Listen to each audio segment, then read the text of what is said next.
சும்மா வந்து நீங்கள் வாட்டுக்கு வந்து எங்கள் மேலே திருப்பக்கூடாது. நான் சொல்கிறது யாருக்கு? முதலமைச்சருக்கே தான் சொல்கிறேன். சும்மா பயந்துக்கிட்டுலாம் இங்கே இல்லை. விடுதலை சிறுத்தை இளைஞர்கள் அப்பெல்லாம் வளர்க்கப்படலை. அப்போ நீங்கள் கூட யோசிப்பீங்க. நான் புத்தகத்தை எடுத்து வச்சிருக்கிறேன். இப்போ பாருங்க, புத்தகத்தை காட்டு, நீங்களே படிங்க. இந்த பாருங்க, புத்தகத்தின் நம்பர் வந்து 9, தொகுப்பு நம்பர் 9. நீங்களே பாருங்க, நான் கூட வாசிக்கிறேன் கூட நினைப்பீங்க. ஆட்டுக்குளம் என்ற இடத்தில் நாங்கள் கூறியபடி பொது கிணற்றில் தண்ணீர் எடுத்த ஹரிஜனங்களை சாதிய இந்துக்கள் தடுத்து நிறுத்த முடியவில்லை. அதனால் அவர்கள் அந்த கிணற்றில் மலத்தை போட்டார்கள். அப்போ யோசித்து பாருங்க, என்னென்னது கேட்பாரற்ற சமூகம்ங்க. இந்த சமூக ஓட்டை மட்டும் போடும், கப்பக்குன்னு வந்து குத்தி விட்டு 40க்கு 40 தொழில் செய்ய வைக்கும். ஆனால் உரிமைகளுக்கு போடும்போது அணிதிரட்சியாக வரமாட்டாங்க அப்படின்னு நினைக்கிறாங்க. அப்படி இல்லை. இந்த இவ்வளவு நாளானாலும் நாங்கள் தொடர்ந்து போராடி கொண்டிருக்கிறோம்ல. கூட்டல் இருந்தாலும் கேட்டு நான் ஒன்றும் வாய் அடைச்சி கிடக்கல. நான் நேரடியாக தான் கேட்குறேன்ல. கேட்குறேன்னா கேட்கலையா? அப்போ நிச்சயமாக இது சிபிசிஐடியிலிருந்து எடுத்து சிபிஐக்கு மாற்றுங்க.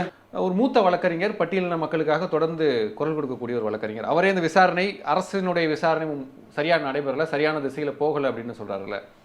என்ன உணர்த்துது அரசாங்கம் இதை ஏன் தவறான வழியில் எடுத்து? என்ன உணர்த்துது? ஒடுக்கப்பட்ட மக்களுக்காக அரசாங்கம் சப்போர்ட்டாக இல்லை.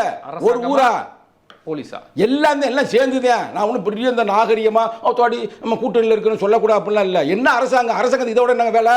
கூப்பிட்டு கேட்கணும் இல்லைங்க. அங்கே இருக்கிற கலெக்டரு, அங்கே இருக்கிற தாசில்தார், அங்கே இருக்கிற போலீஸ் ஆஃபீஸரு கூப்பிட்டு என்ன நடக்குது, ஏன்டா அப்படி பிரச்சனை நடந்துக்கிட்டு இருக்கு, எப்போ பார்த்தாலும் இதே பிரச்சனை இருக்குது, என்னன்றதை கண்டுபிடிச்சி ஒரு சொல்யூஷன் வாங்க. ஏன் வரல?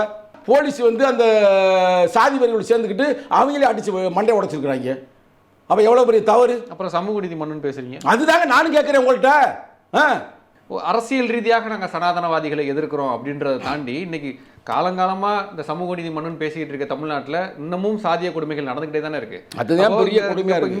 இங்கே அட்டவணை சமூக மக்களுக்காக குரல் கொடுக்கக்கூடிய அமைப்புகளும் கட்சிகளும் என்ன பண்ணுதுன்ற கேள்வி மக்கள்கிட்ட வரும்ல. அது எங்களை கேட்பாங்கல்ல. இப்போ எங்களை கேட்பாங்கல்லங்க, பொதுமக்களுக்கு போய் விடுதலை சிறுத்தை சொன்ன ஓட்டு போட்டோம்ல, நீ சொன்னக்க நாங்கள் அணிதிரண்டு வர்றோம்ல, அதுக்கு தாங்க சொல்றது ஆட்சி அதிகாரத்தில் பங்கு வேணும்னு. இப்போ நீங்கள் கையேறு நிலையில் இருக்கீங்களா? அதுதான் உண்மை. அதாங்க உண்மை. அது எப்படி நீங்கள் இருக்க முடியும்? நீங்கள் மக்களுக்காக தானே நிற்கணும். நாங்கள் மக்களுக்காக நின்றுக்கிட்டு இருக்கிறோம், மக்களுக்காக தான் பேசிக்கிட்டு இருக்கிறோம். இன்னைக்கு வந்து பாப்பா மோகன்கிட்ட வந்து நாங்கள் பேசித்தானே இருக்கிறோம். ஐயா, எங்கள் மக்களுக்கான நீங்களா ஒரு தீர்வை கொடுங்க அப்படின்னு தானே தமிழக முதல்வர் இதுக்கு பார்த்த பிறகு ஒழுங்காக வந்து நடவடிக்கையாமல் எங்கள் கைது பண்ணிடாமல் அது வேற. இப்போ எவன் வாயை பேசினாலும் சரி டவுன் தூக்கி உள்ளே போட்டு லாக் பண்ணிடக்கூடாது. கரெக்டாக இது ஜனநாயகம் இல்லை, இது ஜனநாயகத்தில் விடப்பட்ட சவால். ஏன்னா ஆட்சி ஒரே மாதிரி இருக்காது, திருப்பி மாறுச்சுன்னா மற்ற தூக்கி உள்ளே போடக்கூடாது. யார் ஆட்சிக்கு வந்தாலும் நியாயத்தின் பக்கம், நீதியின் பக்கம், அறத்தின் பக்கம் நிற்கணும். இங்கே தெரியுங்க அரசாங்கத்துக்கே. நான் தான் சொல்கிறேன்ல, தெரியாமல் நினைக்கிறீங்களா? எல்லாம் தெரியும்.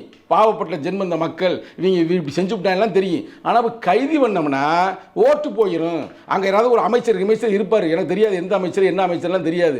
அவர் சொல்லியிருப்பார் எங்கள் மக்கள் எல்லாம் பண்ணாதே ஓட்டு போயிரும்னு. இந்த ஓட்டுக்காலம் இது நடத்துறது தப்பு. இப்பெல்லாம் அப்படிலாம் இல்லை. இப்பெல்லாம் மக்கள் ரொம்ப விழிப்புணர்ச்சியாக இருக்காங்க. பேட்டியில் பாப்பா மோகன் சொல்கிறாரு, முதலமைச்சருடைய கவனத்துக்கு இதை எடுத்துகிட்டு போகிறதுக்காக தான் இந்த ப்ரெஸ் மீட்டே நான் வைக்கிறேன் அப்படின்றாரு. அப்போ முதலமைச்சர் கவனத்துக்கு இது போகலையா?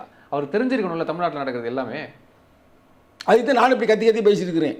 எனக்கு ஒரு தொண்டை வர வலிச்சு போச்சு. கூட்டணியில் இருக்க நீங்கள் கூட சொல்லிருக்கலாம், தலைவரே இந்த மாதிரி நடந்துகிட்டு இருக்கு, கண்டுபிடிச்சு கொடுங்க. ஆமாங்க, எங்கள் தலைவரே போய் நேராக சொல்லிட்டாருங்க, நேரடியாக பாதி சொல்லிட்டாருங்க. SC/ST கண்காணிப்பு குழுன்னு ஒன்று வந்து இந்திய அரசியலமைப்பு சட்டத்தின் பிரகாரம் இருக்குது. அது தமிழ்நாட்டில் நடக்காமே இருக்குது. உண்மையிலே தளபதி ஸ்டாலின் அவர்கள் சமூக நீதியை வந்து தூக்கி பிடிக்கிறது என்றால் நடத்த வேண்டும் அப்படின்னு கோரிக்கை வச்சு விட்டான். பார்த்தா வச்சு நடத்திட்டாருங்க. அந்த அவங்க கண்காணிப்பு குழு இருந்து என்ன பிரயோஜனம்? இவ்வளோ குற்றங்கள் நடக்குதுல்ல. அதுதாங்க சொல்கிறேன். அது முடிஞ்சிருச்சா? சிறப்பு தானே. இப்போ அதை கண்டினியூட்டி வரக்கு நீங்கள் தடுத்துவிட்டீங்க. இப்போ என்ன சொல்கிறேன்னா, உங்கள் பேரையும் கெடுக்கிறாங்க, கூட்டல் இருக்கிற எங்களையும் காரி துப்புறாங்க. அதனால் தயவு செய்து தளபதி ஸ்டாலின் நேரடியாக ஸ்பாட்டுக்கு போய், முதல்வர்னா போக மாட்டீங்களா? நீங்கள் யாரோ ஒரு இதுக்கு போனீங்க, உங்களை அதெல்லாம் பாராட்டணும்ல. ஒரு குறவர் சமுதாயத்தில் ஒரு இழிவுபடுத்திட்டான்றக்காக வீட்டில் போய் இட்லி சாப்பிட்டு வந்தீங்களா, அதுமாதிரி நேராக போய் அங்கே போய் ஒரு தோசையை சாப்பிட்டுட்டு வாங்க. இவர் நீதியின் பக்கம் நின்று தீர்ப்பு வாங்கி கொடுத்துட்டான்னு வச்சுங்க. யாருக்கு அசிங்கம்? அரசாங்கத்துக்கு தான் செய்யும். கேவலம் இல்லையா? அப்புறம் நாளைக்கு கண்டுபிடிச்சிட்டாருன்னு வச்சுக்கோங்க, நீதிமன்றத்தின் மூலமாக எவ்வளோ பெரிய அசிங்கக்கேடாகி போயிரு. நாளைக்கு உங்களை தான் வந்து கேட்பாங்க, என்னையா கூட்டணி இருக்க ஒன்றும் நீதி காரி துப்புறாங்க. நீ என்னமோ அப்புறம் எதுக்கு நாங்கள் இவ்வளோ பேசிக்கிட்டு இருக்கிறோம்? வாயை திறந்தாங்க எல்லாம் போக முடியல அந்த ஏரியாவில். தொடர் வணக்கம் தொடர். வணக்கம், எப்படி இருக்கீங்க? நல்லா இருக்கிறேன். இன்று ஒரு முக்கியமான ஒரு ப்ரெஸ் மீட் சென்னையில் நடந்துச்சு. மூத்த வழக்கறிஞர் திரு பாப்பா மோகன் அவர்கள் இந்த வேங்கை வயல் அந்த குடிநீர் தொட்டியில் மலம் கலந்த விவகாரத்தில் விசாரணை சரியாக நடைபெறலை, சிபிசிஐடி விசாரணை நடைபெறலை, பட்டியலின மக்களையே வந்து குற்றவாளியாக மாற்ற பார்க்கிறார்கள் காவல்துறையினர் அப்படின்னு சொல்லி ஒரு பரபரப்பான ஒரு குற்றச்சாட்டை வைக்கிறாரு. கூடவே இதை சிபிஐக்கு மாற்றணும் அப்படின்னு சொல்கிறாரு. என்ன நடந்துக்கிட்டு இருக்கு இந்த விஷயத்தில்? அதாவது சுதந்திர இந்தியாவில், அதுவும் தந்தை பெரியாருடைய கோட்பாடுகளோடு களமாடக்கூடிய தமிழகத்தில் இன்னும் சமூக நீதி வந்து இங்கே தான் சூப்பராக இருக்குது அப்படின்ற மாதிரி நம்மளாம் மார்தட்டி சொல்லி கொண்டிருக்கிறோம். இந்த பூமியில் யாதும் ஊர யாவரும் கேளீர் என்ற பிரகடனப்படுத்தப்பட்ட தமிழர்கள் மத்தியில் ஒரு பெரிய ஒரு அநியாயம் நடந்துருச்சு. மனிதனுக்கு வந்து உண்ண உணவு, உடுக்க உடை, இருப்பிடம் ரொம்ப முக்கியமானது. அது மூணுமே வந்து தலித் மக்களுக்கு நிராகரிக்கப்பட்டு கொண்டிருக்கிறது. அடிப்படை உரிமைகளே கிடைக்காம. ஏன்னா அம்பேத்கர் அதனால வந்து குளத்தில் போய் தண்ணி எடுக்க போய் பெரிய ஒரு புரட்சி பண்ணுறாருல அந்த காலகட்டத்திலேயே. அதில் பெரிய அடிதடிலாம் நடக்குது. அது ஒரு பெரிய வரலாறு. அது மாதிரி குடிச்சிக்கிட்டு இருக்க தண்ணியில் அவங்கள பார்த்துட்டு இவங்க நல்லா பேண்ட் சட்டை மாட்டி நல்லா படிக்கிறாங்க, நல்லா சூப்பராக இருக்கிறாங்க, வேலைக்கு போகிறாங்க, கவர்மெண்ட் வேலை பார்க்குறாங்கன்ட்டு அந்த சாதி வெறியர்கள் மலத்தை கலந்து விட்டாங்க. கலந்துட்டாங்கன்னா டக்குன்னு ஆள் யாரும் தெரியாமையாக இருக்குது. ஏன்னா போலீஸ் எல்லாம் ஒரு சின்ன கிராமம். இன்றைக்கி ஒவ்வொருத்தனாக விசாரிச்சிருந்தாலும் கூட எப்பயோ வந்து நீதியில் வளர்ந்திருக்கலாம். நம்மளும் ரொம்ப நாளாக பேசி நமக்கு வாய் வலிச்சு போச்சு. உண்மையிலே இதெல்லாம் வந்து பார்க்கும்போது இவ்வளவு தைரியமாக இருக்குன்னா யார் இவங்களுக்காக கேட்க போகிறா? நம்ம ஏற்கனவே விடுதலை சிறுத்தைகள் நம்ம கூட்டணியில் இருக்குது அப்படின்னு கூட நினச்சிக்கிட்டு இருக்கிறார்களா அப்படின்றது ஒரு கேள்வி. இன்னொன்று வந்து அங்கே வந்து தலித் ஓட்டு ரொம்ப குறைச்சிருக்குது. தலித்து அல்லாதோர் ஓட்டுக்கள் வந்து அங்கே அதிகமாக இருக்குது. அந்த ஓட்டுக்காக நம்பர்ஸ்க்காக செய்கிறாங்களா அப்படின்றது இரண்டாவது கேள்வி. மூன்றாவது கேள்வி ரொம்ப ரொம்ப முக்கியமான கேள்வி. ரொம்ப முக்கியம் என்னென்னா, ஆட்சி அதிகாரம் என்பது அது ஒரு அரசியல் சார்ந்து இருக்குது.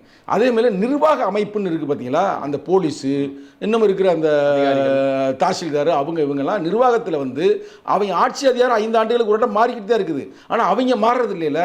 எங்கள் ஒரு மனிதன் வந்து தண்ணிக்குள்ளே வந்து மலத்தை கலந்துருக்கிறானா இன்னமும் கண்டுபிடிக்காமல் நாங்கள் நடத்துகிறோமா இல்லாமல் நீங்கள் தானே குற்றவாளின்னு மாற்றி வீரை கொண்டாந்து பிடிச்சி சிக்கல் பண்ணுறதுக்கான வேலை நடந்து கொண்டு கிடைத்திருக்கிற இந்த நேரத்தில் நம்ம அட்வொகேட்டு பாப்பா மோகன் அவர்களை உண்மையிலே வந்து அவர் தான் தைரியமாக இதை எடுத்து இன்றைக்கி வந்து ப்ரெஸ் மீட் கொடுத்து அவர் என்ன சொல்கிறாரு, எங்களுக்கு நம்பிக்கை இல்லைப்பா.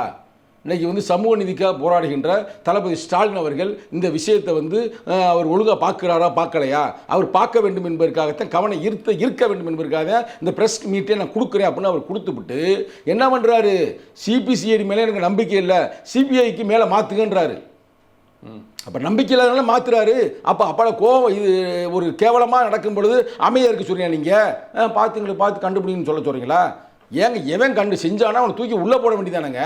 அந்த தண்ணியை ஏன் திறந்து விட்டீங்கன்னு கேட்குறாரு. ஆமாம், அடுத்த கேள்வி அவர் கேட்குறாரு.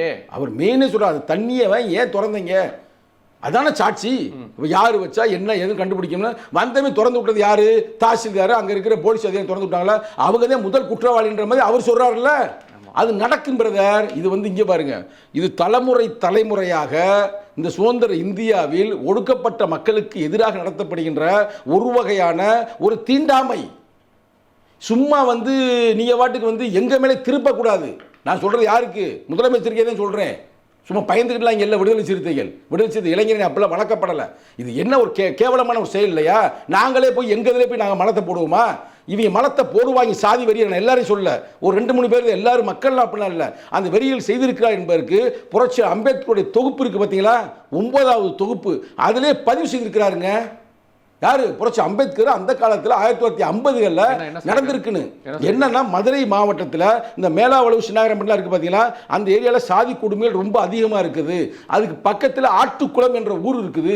அந்த ஆட்டுக்குளம் ஊரில் பொது கிணற்றில் வந்து அவங்களாம் தண்ணியை எடுத்து குடிச்சு விட்டாங்க. அதனால் அங்கே தண்ணியை பயன்படுத்தக்கூடாது என்பதற்காக மலத்தை கலந்தார்கள் அப்படின்னு புரட்சி அம்பேத்கர் பதிவு செய்திருக்கிறார். நீங்கள் அந்த காலத்திலேயே அப்போ அந்த புத்தி வரும்ல ஆட்டுக்குளத்துக்கு, அதுக்கு எவ்வளோ தூரம்? கொஞ்சம் தூரம் தானே. அப்படியே அந்த புத்தி மாறி இருக்குல்ல. நீங்க நம்ப மாட்டேன்னு எனக்கு தெரியும். அப்பெல்லாம் மலத்தை வந்து கிடப்பாங்களா அப்போ நீங்க கூட யோசிப்பீங்க. நான் புத்தகத்தை எடுத்து வச்சிருக்கிறேன். இப்போ பாருங்க, புத்தகத்தை காட்டு, நீங்களே படிங்க. இந்த பாருங்க, புத்தகத்தின் நம்பர் வந்து 9, தொகுப்பு நம்பர் 9. இந்த 9ல் 180வது பக்கம் கிளீனாக இருக்கிறார். இங்கே பாருங்க, ஆட்டுக்குளம் என்ற இடத்தில் நாங்கள் கூறியபடி பொதுக்கிணற்றில் தண்ணீர் எடுத்த அரிஜனங்களை சாதி இந்துக்கள் தடுத்து நிறுத்த முடியவில்லை. ஆனால் அவர்கள் அந்த கிணற்றில் மலத்தை போட்டார்கள். நீங்களே பாருங்க, நான் கூட வாசிக்கிறேன் கூட நினைப்பீங்க. ஆட்டுக்குளம் என்ற இடத்தில் நாங்கள் கூறியபடி பொது கிணற்றில் தண்ணீர் எடுத்த ஹரிஜனங்களை சாதிய இந்துக்கள் தடுத்து நிறுத்த முடியவில்லை, அதனால் அவர்கள் அந்த கிணற்றில் மலத்தை போட்டார்கள். அப்போ யோசித்து பாருங்க, எவ்வளோ ஒரு கொடுமையான செயல் அந்த காலத்தில் நடந்திருக்குங்க. அந்த காலத்திலே 9வது தொகுப்புல பதிவு செய்யுது. இன்னைக்கு கூட நமக்குலாம் வாட்ஸ்அப் இருக்குங்க, மொபைல் இருக்குங்க, டக்கு டக்கு எல்லாம் மலத்தை குடிநீர்ல மலத்தை கலக்கிறது காலங்காலமா நடந்துட்டு இருக்கு. காலங்காலமா நடந்துகிட்டு இருக்குது. இது மட்டும் இல்லை, அதில் ஃபுல்லாக இந்த புக்கில் நான் படிக்க 9வது தொகுப்புல இது மாதிரி ஒரு இடத்துல வந்து எழுதியிருக்காருங்க. அதே மதுரை மாவட்டத்தில் தான் ஒருத்தன் ஒயிட் பேண்ட் ஒயிட் சட்டை மாட்டி போயிருக்கிறேன். அது பொங்கலுக்கு எப்போ ஒயிட் சட்டை மாட்ட ஒயிட் பேண்ட் மாட்டேன்னா அதுக்கே கட்டி வச்சு அடிச்சிருக்கிறாங்க. அது இடத்தோடு இருக்கிறாரு. செருப்பு போடுறது, சாணிப்பால் கலக்கிறது, கொடுக்கறது எல்லாத்தையும் எழுதியிருக்கிறாருங்க. அப்போ அவ்வளவு கொடுமை நடக்கிறது நிச்சயமாக அதிகாரிகளுக்கு தெரியாதா? ஏன் சமூக நீதி என்று போராடி கொண்டிருக்கின்ற தளபதி ஸ்டாலின் அவர்களுக்கு தெரியாதா? தூக்கி உள்ளே போட வேண்டியதானே? என்னது கேட்பாரற்ற சமூகம்ங்க.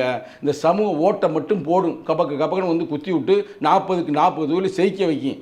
ஆனால் உரிமைகளுக்கு போராடும் போது அணிதிரட்சியாக வரமாட்டாங்க அப்படின்னு நினைக்கிறாங்க. அப்படி இல்லை. இந்த இவ்வளவு நாளானாலும் நாங்கள் தொடர்ந்து போராடி கொண்டிருக்கிறோம்ல, கூட்டம் இருந்தாலும் கேட்டு நான் ஒன்றும் வாய் அடைச்சி கிடக்கல, நான் நேரடியாக தான் கேட்குறேன்ல, கேட்குறேன்னா கேட்கலையா? அப்போ நிச்சயமாக இது சிபிசிஐடியிலேருந்து எடுத்து சிபிஐக்கு மாற்றுங்க. இப்போ சில ப்ரெஸ் மீட்ஸ்லாம் வந்து திருமாவர்கள்ட்ட செய்தியாளர்கள் கேட்கும்பொழுது விசாரணை நடைபெற்றுக்கிட்டு இருக்கு அப்படின்னு, அது விசாரணை முடியட்டும், என்ன வருதுன்னு பார்ப்போம் அப்படின்னு சொல்லி பதில் சொன்னார். இப்போ அது விசாரணை முறையாக நடைபெறலைன்னு ஒரு சாதாரண வழக்கறிஞரும் கிடையாது, ஒரு மூத்த வழக்கறிஞர், பட்டியலின மக்களுக்காக தொடர்ந்து குரல் கொடுக்கக்கூடிய ஒரு வழக்கறிஞர், அவரே இந்த விசாரணை அரசினுடைய விசாரணை சரியாக நடைபெறலை, சரியான திசையில் போகலை அப்படின்னு சொல்கிறாருல்ல. என்ன உணர்த்துது அரசாங்கம் இதை ஏன் தவறான வழியில் எடுத்து? என்ன உணர்த்துது? ஒடுக்கப்பட்ட மக்களுக்காக அரசாங்கம் சப்போர்ட்டாக இல்ல. ஒரு ஊரா போலீஸா எல்லாம் சேர்ந்துதான். நான் ஒன்றும் பெரிய இந்த நாகரிகமா தோடி நம்ம கூட்டணியில் இருக்கணும்னு சொல்லக்கூடாது அப்படிலாம் இல்லை. என்ன அரசாங்கம் இதோட என்ன வேலை? கூப்பிட்டு கேட்கணும் இல்லைங்க. அங்கே இருக்கிற கலெக்டரு, அங்கே இருக்கிற தாசில்தார், அங்கே இருக்கிற போலீஸ் ஆஃபீஸரு கூப்பிட்டு என்ன நடக்குது, ஏன்டா அப்படி பிரச்சனை நடந்துக்கிட்டு இருக்கு, எப்போ பார்த்தாலும் இதே பிரச்சனையாக இருக்குது, என்னன்றதை கண்டுபிடிச்சி ஒரு சொல்யூஷன் வாங்க. ஏன் வரல? எதுக்கு வரல? இதுதாங்க நடக்குது தலைமுறையாக. ஏன் வந்து ஒடுக்கப்பட்ட மக்களை ஈஸியாக எப்படி செயல்படுறேன்? என்னங்க ஒரு இதுனா மேல் பாதியில் கோயிலுக்குள்ளே போகிறோம்னு போகிறேன் சாமி போட, உடனே நீ பரப்பையில் நீ என்ன பண்ண அடிச்சானு அடிக்கலையா? அடிக்க திருநெல்வேலியில் ஒரு சின்ன துறை என்ற தம்பி படிக்கிறேன், நல்லா படிக்கிறேன், சூப்பராக படிக்கிறேன், வாயில் வெட்டினாயில வெட்டலையா? ஆமாம், வெட்டினா இல்லைங்க. ஏங்க இதெல்லாம் நடக்குது? அப்போ நடவடிக்கைகள் கடுமையாக இருக்கணும்ல தலித்து மக்களுக்கு பாதுகாப்புக்காக. அப்போ செய்வானா? இப்போ வந்து ஒரு கடையெல்லாம் கொளுத்துனாங்களே. ஆமாங்க, அது இங்கே அதுவும் ஒரு கோயில் தான், சேலம் பக்கத்தில். அது எவ்வளவு கொடுமை. போலீஸ் அதை வந்து என்ன பண்ணுறான்னா, அறநிலைத்துறைக்கு சொந்தமான கோயில், அது தனிப்பட்ட ஆளுக்கு இல்லை. அந்த கோயிலுக்குள்ளே போகணும்னு சாமி கும்பிட போகிறேன். அப்போ அரசாங்கம் என்ன செய்யணும்? அரசாங்கம் என்னங்க செய்யணும்? அனுமதி. அவனை பாதுகாப்பு போட்டு கூட்டிட்டு போகணும்ல. கடைசியில் என்ன பண்ணுன்னா போலீஸ் வந்து அந்த சாதி வரியோடு சேர்ந்துக்கிட்டு அவங்களே அடிச்சு மண்டை உடைச்சிருக்கிறாங்க. அப்போ எவ்வளோ பெரிய தவறு. அப்புறம் சமூக நீதி மண்ணுன்னு பேசுறீங்க. அதுதாங்க நானும் கேட்குறேன் உங்கள்கிட்ட. தேர்தல் கூட்டணி என்பது வேறு, இது எங்கள் மக்களுக்கான பிரச்சனை. இதை நாங்கள் வாயடிச்சு நாங்கள் நிற்க முடியாது. நான் இன்னமும் சொல்கிறேங்க, உங்கள் தொலைக்காட்சி மூலமாக தெளிவாக தமிழக முதல்வர், நான் அங்கிட்டுக்கெல்லாம் சொல்லலை, போலீஸுக்கு சொல்கிறது, தாசில்தார் அது முடியாத பேசுகிற பேச்சு அதெல்லாம் நான் பேசலை. நீங்கள் தான் பொறுப்பு, நீங்கள் தான் ரெஸ்பான்சிபிலிட்டி. நீங்கள் தான் இன்றைக்கி தமிழகத்தின் முதல்வராக இருக்கிறீங்க. இன்றைக்கி உங்களை நம்புது யார்? நாடே நம்புது, தமிழ்நாடு மட்டுமல்ல இந்தியாவே நம்புது. சனாதானத்தை எதிர்த்து போராடக்கூடிய ஒரு அரசாங்கத்தில் இருக்கின்ற ஒரு முதல்வர் நம்புது. அப்படிப்பட்ட முதல்வர் வாழ்கின்ற இந்த பகுதியில் நடக்கலாமா? இன்னைக்கு கூட SC/ST-க்கான தனியான அந்த பட்ஜெட் ஒதுக்கி நீங்கள் விடுவிச்சு நீண்ட கால கோரிக்கை, அதை நீங்கள் இப்போ அப்ரூவ் பண்ணிட்டீங்க, கொடுத்துட்டீங்க. அதெல்லாம் பெரிய சிறப்புங்க. தனி கூறுங்க.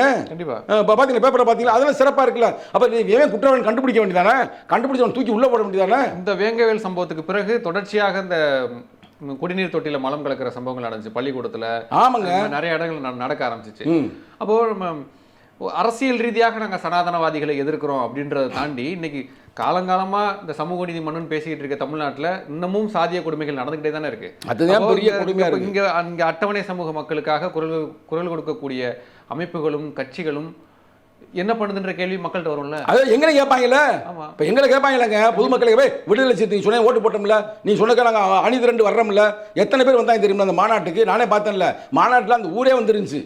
எங்க திருச்சி மாநாட்டுக்கு அந்த ஊரில் இருந்து அந்த மக்கள் கூட தலைவர் தான்டா, தலைவர் மாநாடு அறிவிச்சுட்டாரா, இவர் தான் நமக்கான ஒரு தீர்வு கொடுப்பாருன்னு. அப்போ எங்களை தப்பாக கேட்பாங்கல்ல, எங்களை கேள்வி கேட்பாங்கல்ல. அப்போ அதுதானே பேசிக்கிறேன், அதுதான் நானும் கேட்குறேன். அதுதான் இப்போ நானும் கூட சொல்லிக்கிட்டு இருக்கிறேன். இப்போ நாங்களே ஒரு அதுக்கு தாங்க சொல்கிறது, ஆட்சி அதிகாரத்தில் பங்கு வேணும்னு. அப்போ நீங்கள் கையேறு நிலையில் இருக்கீங்களா? அதுதான் உண்மை, அதாங்க உண்மை. அது எப்படி நீங்கள் இருக்க முடியும்? நீங்கள் மக்களுக்காக தானே நிற்கணும். நாங்கள் மக்களுக்காக நின்றுக்கிட்டு இருக்கிறோம், மக்களுக்காக தான் பேசிக்கிட்டு இருக்கிறோம். இன்னைக்கு வந்து பாப்பா மோகன்கிட்ட வந்து நாங்கள் பேசித்தானே இருக்கிறோம். ஐயா, எங்கள் மக்களுக்கான நீங்களாக ஒரு தீர்வை கொடுங்க அப்படின்னு தானே இப்போ அவர் தானே இன்வால்வ் ஆகி வந்து பேசிக்கிட்டு இருக்கிறாருல்ல. இப்போ எங்களால் முடிஞ்சுனா தான் எங்கள் தலைவர் நேரடியாக தமிழக முதல்வரை சந்தித்து இதுக்கான தீர்வு கேட்டு கேட்டாரா கேட்கலையா, நேரம் போனாரா போகலையா, ஆர்ப்பாட்டம் நடத்தினமா நடத்தலையா, எல்லாமே ஆர்ப்பாட்டம் பண்ணி நடத்துனீங்க. விசாரணை முடியட்டும், விசாரணையில வந்து எங்களுக்கான தீர்வு கிடைக்கும், எங்களுக்கான நீதி கிடைக்கும்லாம் பேட்டி கொடுத்தாரு. இன்னைக்கு விசாரணை சரியான திசையில போகல அப்படின்றப்போ இனி என்ன பண்ண போகுது விசிகா? விசிகா வந்து நீ என்ன செய்ய போகுதுன்னா நாங்கள் பொறுத்திருந்து பார்ப்போம். இப்போ இதுவே ஒரு இதுதான், இப்போ உங்கள்கிட்ட வந்து கேட்குறதே ஒரு ஆர்ப்பாட்டம் மாதிரி தான், நேரடியாக கேட்குறோம்ல, மறைச்சு கிடச்சி அப்படின்னு ஜிக்ஜாக்கெல்லாம் கேட்கல. தமிழக முதல்வர் இதுக்கு பார்த்த பிறகு ஒழுங்காக வந்து நடவடிக்கையாமல் எங்கள் கைது பண்ணாமல் பண்ணிடாமல், அது வேறு இப்போ எவன் வாயை பேசினாலும் சரி டபுள் தூக்கி உள்ளே போட்டு லாக் பண்ணிடக்கூடாது. கரெக்ட், இது ஜனநாயகம் இல்லை, இது ஜனநாயகத்தில் விடப்பட்ட சவால். ஏன்னா ஆட்சி ஒரே மாதிரி இருக்காது, திருப்பி மாறுச்சுன்னா மற்ற தூக்கி உள்ளே போடக்கூடாது. யார் ஆட்சிக்கு வந்தாலும் நியாயத்தின் பக்கம், நீதியின் பக்கம், அறத்தின் பக்கம் நிற்கணும். டாக்டர் கலைஞர் மு கருணாநிதி அவர்களுடைய 100ஆண்டு பிறந்த நாள் கொண்டாடுகின்ற இந்த தருணத்தில் வேங்கவயல் நிகழ்வு ஒரு கரும் புள்ளியாக இருக்கிறது. அதை வந்து கண்டுபிடித்து குற்றவாளிகளை கண்டுபிடித்து உள்ளே போட வேண்டியது தலைவர். யார்? எங்கள் தலைவர் இல்லை, திமுக தலைவர், தமிழகத்தின் முதல்வர் தளபதி ஸ்டாலினுடைய பொறுப்புங்க, ரெஸ்பான்சிபிலிட்டிங்க. நாங்கள் போராடத்தே முடியும், நாங்கள் பேசத்தே முடியும், நாங்கள் போய் குற்றவாளியை கண்டுபிடிக்க முடியாது. அதுக்காக இன்னும் திருப்பி அடிக்கலாம். அது நாங்கள் ஜனநாயகத்தின் பக்கம் வந்துட்டோம். எங்களுக்கு தெரியும் யார் செஞ்சா என்ன பண்ண, பேரே எங்களுக்கு தெரியுங்க, இது செஞ்சது யாருன்னு. அதனால் நேரடியாக நாங்கள் சொல்லிட்டோம்ங்க, இவன் தான் செஞ்சான்னு. அதை நம்ம பொதுத்தொழில் சொல்ல முடியாதுங்க. அது நாகரிகம் இல்லைல்ல. விசாரணை அமைப்பிட்ட போய் சொல்லுங்க. அதுதான் சொல்லிட்டோம், அவங்கள்ட்ட சொல்லிட்டோம்ல நாங்கள். அதுதான் அவங்க சொல்ல வந்து அவங்க வந்து இங்கிட்டு திரும்புறாங்க. இப்போ எங்கிட்டு திரும்புறாங்க, எங்கள் பயிலுக்கு பக்கத்து திரும்புறாங்க. அங்கே ஒரு போலீஸ் தம்பி இருந்தாப்புல, ராஜான்னு ஒருத்தர், அவனை கூப்பிட்டு என்கொயரி தொடர்ந்து ஒரு நாள் பூராமே வச்சு எப்படி கொண்டு வர்றாங்கன்னா, நாங்களே தண்ணியை நாங்களே கலந்துக்கிட்டோம் மலத்தை அப்படின்ற மாதிரி கொண்டு வர்றாங்க. அதுதான் நான் புரட்சி அம்பேத்கர் புத்தகத்தை காட்டினது. ஆட்டுக்குளத்தில் இது மாதிரி நடந்திருக்குது, இது மாதிரி பல இடம் நடந்திருக்கு. தெரியுங்க அரசாங்கத்துக்கே, நான் தான் சொல்கிறேன்ல, தெரியாமல் இருக்குன்னு நினைக்கிறீங்களா? எல்லாம் தெரியும். பாவப்பட்ட ஜென்ம இந்த மக்கள் இவங்க இப்படி செஞ்சு விட்டாங்கலாம் தெரியும். ஆனால் கைது பண்ணோம்னா ஓட்டு போயிடும். அங்கே யாராவது ஒரு அமைச்சர் இருப்பார், எனக்கு தெரியாது எந்த அமைச்சர் என்ன அமைச்சர்லாம் தெரியாது, அவர் சொல்லியிருப்பார் எங்கள் மக்கள் எல்லாம் பண்ணாதீங்க ஓட்டு போயிடும்னு. இந்த ஓட்டுக்காலாம் இது நடத்துகிறது தப்பு. இப்பெல்லாம் அப்படிலாம் இல்லை. இப்போல்லாம் மக்கள் ரொம்ப விழிப்புணர்ச்சியாக இருக்கீங்க. நீங்கள் கேள்வி கேட்கும்போது ஒன்று அழகாக பதிவு பண்ணீங்க. இது செஞ்சது வந்து பொது மக்கள் அல்ல, இல்லை ஆதிக்கவாத மக்கள் அல்ல, அங்கே இருக்கிற அந்த சாதியின் பெயரால் பொழப்பு நடத்துகிற 2-3 ரவுடிக. கிளீனாக சொல்கிறேன்ல, நீங்கள் அவனை போய் தூக்கி போடுறதுனால அந்த மக்கள் உங்களை பாராட்டுவாங்க. இப்போ 100 பேர் இருக்கிற இடத்துல ஒரு 2 பேர் ரவுடித்தனம் பண்ணிட்டானா அவனை பிடிச்சி காட்டணும்ல. 98 பேர் நல்லவங்க தான், இந்த 2 பேரை சிக்கல் பண்ணுறாங்க. இந்த அந்த சமூகத்திற்கு செய்கின்ற நல்ல செயல், அதை ஏன் செய்யலை அப்படின்றதே என்னுடைய கேள்வி. அந்த வேங்கவேல் வந்து தேர்தலை புறக்கணிச்சாங்க அந்த மக்கள். ஆமாங்க, ஊரே புறப்பச்சு அப்புறம் போய் மக்கள் பேசி இது பண்ணி அப்புறம் திரும்பி ஓட்டு போட வச்சுட்டாங்க. புறக்கணிச்சு தான் இருந்தாங்க. நாங்கள் வந்து எப்படி இந்த எலெக்ஷன் முடிஞ்சதுமே நாங்கள் கண்டுபிடிச்சி கொடுத்துட்றோம், ஒன்றும் பிரச்சனைன்னு கண்டுபிடிப்பான்னு நம்புகிறேன். ரொம்ப நாள் ஆயிடுச்சுங்க. எங்கே போனால் அது கேள்வி 2022 நடந்தது. இப்போ அது வந்து விசாரணை, அதாவது இந்த கேஸையே முடிக்கிறதுக்கு வேற வழியில் நடக்குது அப்படின்னு பாப்பா மகன் சொல்கிறாரு. சரி, இப்போ நீங்கள் அந்த சிபிஐ விசாரணைக்கு நீங்களும் அந்த கோரிக்கை வைக்க? ஆமாம், நாங்கள் வந்து எங்களுக்கு தீர்வு கிடைக்கணும். நீ சிபிஐ போகிறையோ இல்லை சிபிசிஐடியில் பண்ணுறியோ இல்லை நேரடியாக தமிழக முதல்வரை நேராக அங்கே போய் அந்த மக்களை சந்தித்து பார்த்துட்டு தீர்வு கொடுத்தாலும் பிரச்சனை இல்லை. அவரே போகணுங்க, ஏன் போகலன்னு எனக்கும் தெரியலங்க. சரி, இதை இறுதியாக இதோடு முடிச்சிடறேன். அந்த பேட்டியில் பாப்பா மோகன் சொல்கிறாரு, முதலமைச்சருடைய கவனத்துக்கு இதை எடுத்துகிட்டு போகிறதுக்காக தான் அந்த ப்ரெஸ் மீட்டே நான் வைக்கிறேன் அப்படின்றாரு. அப்போ முதலமைச்சர் கவனத்துக்கு இது போகலையா? அவர் தெரிஞ்சிருக்கணும்ல தமிழ்நாட்டில் நடக்கிறது எல்லாமே. அதுக்கு நான் இப்படி கத்தி பேசியிருக்கிறேன். கத்தியது எனக்கு ஒரு தொண்டை வர வலிச்சு போச்சு. கூட்டணியில் இருக்க நீங்கள் கூட சொல்லிருக்கலாம், தலைவரே இந்த மாதிரி நடந்துகிட்டு இருக்கு, கண்டுபிடிச்சு கொடுங்க. ஆமாங்க, எங்கள் தலைவரே போய் நேரே சொல்லிட்டாருங்க, நேரடியாக பாதி சொல்லிட்டாருங்க. இல்லை இந்த மாதிரி விசாரணை வேறு திசையில் போகுது அதையும் சொல்லிட்டாரு. தலைவரே போய் நேரடியாகவே தளபதி ஸ்டாலினை சந்தித்து சொல்லியிருக்கிறார். நேரடியாக நான் ஒன்றும் மறைச்சி பேச நேரடியாக சொல்லியிருக்கிறாரு. எது தடுக்குது என்று தெரியவில்லை, ஆனால் என்னால் ஓரளவுக்கு யூகிக்க முடிகிறது. அங்கே இருக்கிற ஏதாச்சும் அமைச்சர் இருப்பாங்களே, அவங்க ஏதாவது வந்து ஓட்டு போயிடும் அது போயிடும் தவறான ஒரு டைரக்ஷனை கொடுக்கலாம். இப்போ என்னதான் சொல்யூஷன் அந்த ஊருக்கு என்ன சொல்யூஷன், இதுக்கு என்ன தீர்வு? நான் என்ன சொல்கிறேன்னா, தமிழக முதல்வர் தளபதி ஸ்டாலின் ஆட்சியில் வந்ததுமே நாங்கள் ஒரு கோரிக்கை வச்சோம், விடுதலை சிறுத்தை இளைஞரணி. இதே மாதிரி உங்கள் சேனலில் தான் வச்சோம். இது மாதிரி உங்கள் சேனல் இன்னொரு சேனலில் என்ன வச்சோம்னா, என்னங்க அவர் எதிர்பார்க்குறீங்க அப்படின்னு கேட்டேன். உண்மையிலே முக்கியமானது நீங்கள் பதிவு பண்ணுங்கள். முக்கியமானது நான் என்ன சொன்னேன்னா, தளபதி ஸ்டாலின் வந்து நீங்கள் ஆட்சிக்கு வந்திருக்கிறாரு, இதில் வந்து கண்காணிப்பு SC/ST கண்காணிப்பு குழுன்னு ஒன்று வந்து இந்திய அரசியலமைப்பு சட்டத்தின் பிரகாரம் இருக்குது. அது தமிழ்நாட்டில் நடக்காமல் இருக்குது. டாக்டர் கலைஞர் மு கருணாநிதி காலத்தில் 2 முறை தான் நடந்திருக்கு, ஜெயலலிதா காலத்தில் ஒரே ஒரு முறை நடந்திருக்கு. ரூல்ஸ் பிரகாரம் ஒரு ஆண்டுக்கு 2 முறை நடக்க வேண்டும், இதுவரை நடக்கப்படவில்லை. உண்மையிலே தளபதி ஸ்டாலின் அவர்கள் சமூக நீதியை வந்து தூக்கி பிடிக்கிறது என்றால் நடத்த வேண்டும் அப்படின்னு கோரிக்கை வச்சு விட்டோம். பார்த்தா வச்சு நடத்திட்டாருங்க. அந்த அவங்க கண்காணிப்புக்குள்ள இருந்து என்ன பிரயோஜனம்? இவ்வளவு குற்றங்கள் நடக்குதுல்ல. அதுதாங்க சொல்றேன். அது முடிஞ்சிருச்சா? சிறப்பு தானே. இப்போ அதை கண்டினியூட்டி வரக்கு நீங்கள் தடுத்துப்பிட்டீங்க. இப்போ என்ன சொல்கிறேன்னா, அதே தளபதி ஸ்டாலின்ட்ட நான் வந்து ரொம்ப அன்போடு நான் கேட்டுக்கொள்கிறேன். தயவு செய்து உங்கள் பேரையும் கெடுக்கிறாங்க, கூட்டத்தில் இருக்கிற எங்களையும் காரி காரி துப்புறாங்க. அதனால் தயவு செய்து தளபதி ஸ்டாலின் நேரடியாக ஸ்பாட்டுக்கு போய் இது ஒன்றும் போகாமல் இருக்கக்கூடாது. இங்கேருந்து போகணுங்க. நேராக அங்கே போய் வேங்கவேல என்ன ஒரு 100 பேர் இருக்கிறாங்க. மக்களே, உண்மை நடந்த விஷயம் என்ன பேசுங்க.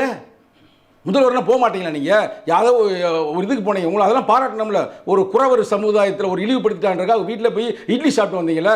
அதுமாதிரி நேராக போய் அங்கே போய் ஒரு தோசையை சாப்பிட்டுட்டு வாங்க. என்ன தப்பு இருக்குது? பார்த்துட்டு தீர்வெடுங்க. அதைத்தான் மக்கள் உங்கள்கிட்ட எதிர்பார்க்குறாங்க. நாங்கள் மட்டும் இல்லைங்க, பொதுவான மக்களுங்க, அந்த சமூக மக்களே. இங்கே பாருங்கள், எங்களுக்கு இது இழிவு நிலையாக இருக்கிறது. இதனால் வந்து அந்த சமூக மக்கள் எல்லாம் ஒன்றும் இழிநிலை இல்லை. அதை அந்த கண்டுபிடிச்சிட்டோம்னா முடிஞ்சு போச்சுல. இப்போ என்ன இருக்குது, அந்த வேங்கவையில் இருக்கிற அந்த ஆதிக்க சாதியில் இருக்கிற பூரா அப்படித்தான் இருப்பேன் அப்படின்ற ஒரு மணலில் வருது இல்லை. அப்போ ஒரு 2 பேரை தானே குற்றவாளி, இல்லை 3 பேரா, இல்லை ஒரு குறிப்பிடா முடிச்சு உள்ளே ஓட்டோம்னா மேட்ரு முடிஞ்சு. நானே அங்கே போனேங்க, அந்த மக்கள் அதே தான் சொல்கிறாங்க. நாங்களாம் அப்படிலாம் இல்லைங்க, நாங்களாம் வந்து ரொம்ப படித்தவங்க, நாங்களாம் ரொம்ப நேர்மையாக இருப்போம். யாரோ 2-3 பேர் செஞ்சுட்டாங்க, இவன் தானே அவங்களே ஏன்டா சொன்னாங்கல்ல, ஏன்ட்டே பேர் சொல்லிட்டாங்க.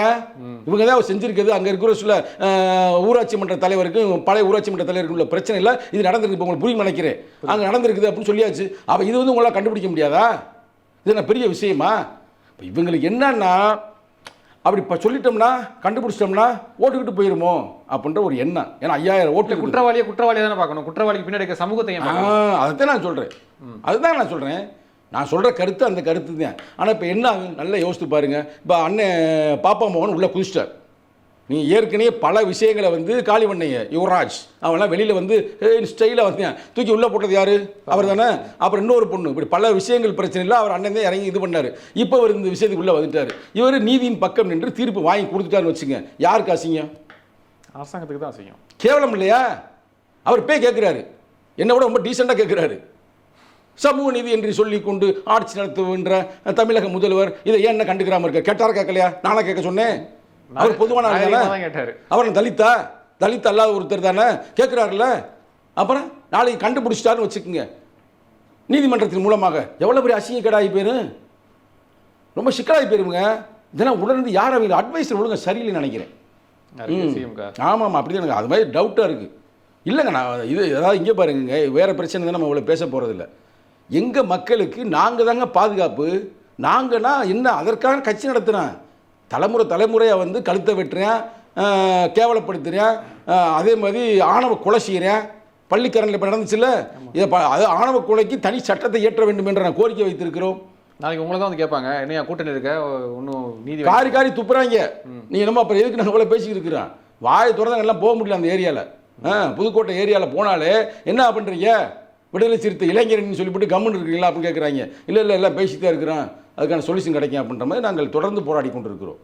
பார்க்கலாம், நீதி கிடைக்கும் அந்த மக்களுக்கு அப்படின்னு நம்புவோம். அரசாங்கம் இதில் தலையிட்டு குற்றவாளிகளை கைது செய்யும் அப்படின்னு நம்புவோம். இவ்வளோ நேரம் உங்களுடைய கருத்துக்களை பயந்தமைக்கு ரொம்ப நன்றி. நன்றி, வணக்கம்.